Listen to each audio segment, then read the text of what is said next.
diversi. Nah ternyata ketika di pengadilan karena pasalnya bisa diversi, hakim melakukan diversi Pak dengan alasan kan dikatakan pengulangan apabila ada penetapan atau putusan sebagai dasar hukumnya. Betul. Sedangkan anak ini ketika di diversi sebelumnya kesepakatannya ada, berita acaranya kita punya Pak, hanya memang kita tidak punya Bukti. penetapannya gitu. Oke. Jadi akhirnya anak ini didiversi kembali di tingkat pengadilan Pak, dan itu terjadi lebih dari 1 kali di Bapas Banda Aceh, cuman di beberapa kabupaten yang berbeda-beda Pak. Nah kalau seperti itu apa yang harus kami lakukan, di mana sebenarnya kesepakatan itu pernah dilakukan memang secara formal, berkumpul semua, menandatangani berita acara dan lain sebagainya. Namun di endingnya itu tidak dilakukan lah, tidak dilaporkan secara resmi, sehingga akhirnya anak ini tidak dianggap pengulangan ketika di pengadilan. Oke. Itu yang saya katakan tadi. Kita bisa menyatakan seseorang itu pernah melakukan tindak pidana, khusus untuk perkara anak, harus ada putusan. Sudah pernah ada putusan hakim nomor sekian tanggal sekian di PN mana, atau adanya penetapan ketua PN terhadap musyawarah diversi terhadap anak itu sendiri. Setiap anak hanya mendapatkan 1 kali diversi, nggak boleh 2 kali dia. Nah, apabila kondisi yang seperti Ibu ceritakan tadi, kami tahu Pak, dia dimusyawarahkan diversi, dia pernah diputus oleh pengadilan, tapi buktinya mana? Nah, langkah kejadian yang diambil oleh PN, ya mungkin saya lebih setuju, dia boleh dilakukan diversi karena tidak ada bukti akta otentik bahwa dia telah pernah diputus oleh PN. Nggak ada pegangan. Memang PN tidak pernah mengeluarkan. Tidak pernah mengeluarkan. Tidak. Misalnya di tingkat kejaksaan, jaksa anak yang pegang perkara tersebut harus yakin dulu bahwa ini loh Pak buktinya dia pernah diputus. Tapi kalau surat putusan hakim tersebut atau penetapan dari ketua PN tersebut tidak ada, lebih baik langkahnya memberikan dia diversi. Jangan hanya dengar cerita, oh ya udah pernah dia Pak, tapi buktinya nggak ada. Yang mendiversikan pertama saya kebetulan Pak, yang mendiversikan kedua pun saya pada akhirnya. Oke, putusannya ada? Tidak ada penetapan Pak. Kalau saya konfirmasi ke penyidik, ya. Waktu itu kan saya telepon kembali penyidiknya Pak, karena jaraknya masih tahun yang sama. Oke. Penyidiknya cuma bilang, mohon maaf Bu, mungkin khilaf, tidak diantarkan ke pengadilan, cuma seperti itu. Nah, berarti Bu, penetapan tidak pernah keluar oleh ketua PN? Tidak pernah. Tidak pernah.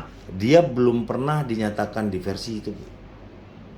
Dia yang bisa berhasilnya diversi, berita acara yang disampaikan oleh penyidik pada tingkat penyidik ke ketua PN mengeluarkan penetapan. Itulah yang disebut dasar bahwa dia telah dilakukan diversi. Banyak perkara yang seperti itu Bu, yang tidak dikeluarkan oleh ketua PN. Salah satu contohnya misalnya, syarat diversi ancaman di bawah 7 tahun. Bukan merupakan pengulangan tindak pidana. Sampai di penyidik, pasal 363 di diversinya. 7 tahun kan Bu? Di atas 7 tahun itu, bukan di bawah 7 tahun. Berhasil diversinya. Wah, salam-salaman, si pelaku udah ganti rugi apa yang dialami oleh si korban. Dikirimlah oleh penyidik berita acara melanggar pasal sekian ancaman. Ketua PN-nya baru keluar diklat SPPA. Apa-apaan nih? Ketua PN nggak mau bersama-sama melakukan kesalahan, nggak dikeluarinnya. Penyidik datang, udah 2 minggu kok nggak keluar-keluar. Izin Pak Ketua PN, kami udah kirim berita acara Pak Ketua PN, itu orang udah damai-damai. Maaf Pak Penyidik, saya tidak bisa mengeluarkan. Kalau saya keluarkan berarti saya ikut bersama-sama sama penyidik sama PK Bapas melakukan kesalahan ini. Jadi Pak nggak keluar? Enggak, itulah nggak keluar. Bagaimana dia dinyatakan bahwa dia telah mengulangi perbuatan pidana? Yang mesahkan legal atau tidaknya itu tidak ada. Akhirnya apa? Yang damai-damai tadi, apa semuanya tadi, itu harus berproses 2 kali kerja kan, Bu. Masuk ke dalam sistem peradilan dia. Kok kita melanggar ketentuan yang ada syarat diversinya 2? Kok dibikin, ini kan dia mau damai, mau ini. Itu kita boleh mendamaikan, kita boleh memberhasilkan, tetapi tidak melanggar ketentuan undang-undang yang diatur oleh SPPA.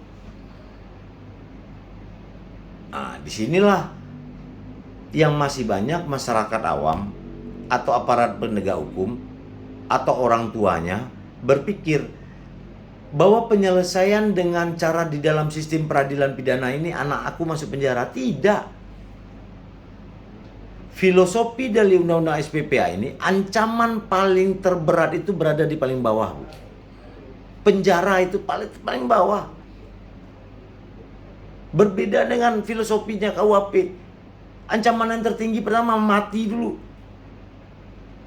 Seumur hidup 20 tahun penjara, berurutlah keringan. Pidana tutupan. Tetapi kalau undang-undang SPPA, yang paling pidana penjara itu paling bawah. Itulah, Ibu bisa ada pidana peringatan namanya. Dia dalam sistem peradilan pidana juga. Iya kan? Pidana peringatan ngapain? Cukup jangan hakim. Dek, besok jangan emosi lagi ya, Dek. Dicatat sama panitera. Dek, kamu jangan gampang main tangan ya sama teman ya. Udah bebek kamu sekolah. Dicatat tuh, bebek kamu sekolah. Kamu saya serahkan kepada orang tua kamu lagi untuk dibina. Itu pidana peringatan. Nggak ada di undang-undang yang lain. Akhirnya apa? Jaksa eksekusi nyampaikan itu. Bu, kemarin udah putus ya Bu ya. Saya eksekusi nih anak Ibu. Anak Ibu jangan gampang emosi lagi. Anak Ibu nggak boleh gampang main tangan lagi. Orang tuanya harus bina anak Ibu. Udah, Ibu bawa pulang. Eksekusinya kayak gitu aja kok. Tetapi karena masyarakat tidak paham, merasa kalau tidak didiversi itu anak aku nanti masuk penjara nih. Kembali ke dalam sistem peradilan. Padahal sangat banyak putusan-putusan di dalam SPPA ini yang lebih ringan lagi. Ketika jaksa mau menuntut, ketika hakim mau memutus, dipilah. Ini pantas nggak dia dapat putusan peringatannya sesuai tuntutan jaksa? Atau ini pantas nggak dia ikut pelatihan kerja ya? Diringkan dulu, diperiksa oleh hakim, oleh jaksa, cocok nggak dia? Walaupun ada pertimbangan dari PK Bapas dan Peksos. Hakim tidak mempertimbangkannya di dalam putusan dia, batal demi hukum. Iya. Pertimbangan apa yang dimaksud Peksos oleh PK harus masuk ke dalam pertimbangan. Tetapi bukan hakim berarti terkunci dengan apa yang diinginkan PK Bapas usulannya. Dia hanya batal putusannya apabila tidak memasukkan pertimbangan. Tetapi hakim ada dong sisi-sisi melihat, ini anak ini pantasnya pelatihan kerja. Ini anaknya pantasnya membantu di panti jompo. Putusan-putusan itu menjadi pertimbangan. Apa tuntutan jaksa, apa usulan pertimbangan dari PK Bapas dan Peksos, masuk ke dalam materi pertimbangan. Pertimbangannya masuk, tetapi untuk memutusnya itu kewenangan berada di hakim. Menurut hakim menilai ini yang pas ini, anak ini dimasukin ke penjara 2 tahun karena ada menghilangkan nyawa orang lain misalnya. Bisa seperti itu. Bukan berarti tidak mempertimbangkan. Oke Bu ya. Skip ya. Ya. Baik, dari siapa? Tentang 363 KUHP yang tidak bisa dilakukan upaya diversi. Oke. Karena ancaman paling lama 7 tahun. 7 tahun, singkat. Ya, itu ketika Bapas itu menerima permintaan Litmas, kan si anak sudah dikenakan pasal itu Pak, Ya. Kenakan pasal 363, dan ketika kita melakukan pendampingan dan pengumpulan data litmas itu Ya. di lapangan sebenarnya korban ini bersedia untuk memaafkan gitu. Karena kita tahu di 363 tidak bisa dilakukan upaya diversi, maka yang dibuat oleh Bapak adalah laporannya litmas sidang. Ya. Pada kenyataannya di pengadilan, di PN itu 363 itu dapat dilakukan diversi Pak, di Perma Nomor 4. itu pasal Ya. nomor 3, di mana tindak pidana yang diancam dengan pidana penjara di bawah 7 tahun Dan didakwa pula dengan tindak pidana yang diancam dengan pidana penjara 7 tahun. oke. Itu bagaimana itu Pak ya? Jadi kan sama aja ini proses SPPA ini yang terbaik untuk anak sebetulnya ya Pak. Ya. Terbaik untuk anak. Jika kita di Undang-Undang SPPA sendiri pasal 363 ini tidak dapat dilakukan upaya Diversi. Kemudian berdasarkan Perma Bisa. bisa dilakukan Oke. upaya diversi. Ya. Baik Dari dengan Bapak sendiri mungkin akan melakukan pendampingannya itu yang tidak memenuhi syarat diversi. Ya, betul. Jadi proses peradilan ya. Perkara yang seperti ini Pak. Oke, Terima kasih, Pak. kita dari Bapak, Mas. Siap Bapak, Bapak Dan- Surakarta. Bapak Surakarta. Oke, Oke, Solo ya. Bapak Solo Bapak. Oke, baik. Gini Pak. Jadi itu memang ada kewenangan berada pada hakim. Jadi historinya itu Perma nomor 4 itu terbitnya 2014, Pak. Belum adanya PP 65. Jadi undang-undang itu 2014, jadi 2012 dibuat, disahkan, berlakunya 2014. Hakim udah mulai nih pegang perkara-perkara anak muncul karena dengan undang-undang tersebut. Diterbitkanlah Perma nomor 14. Perma nomor 14 mengisi kekosongan ketika itu, pada saat itu PP belum ada.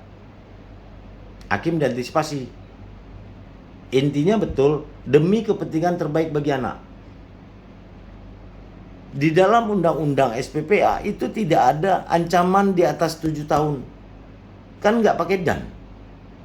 Cukup syarat diversi ancaman di bawah 7 tahun dan bukan merupakan pengulangan tindak pidana. Jadi dalam konteks itu tidak dilakukan untuk diversi. Wah, terputus.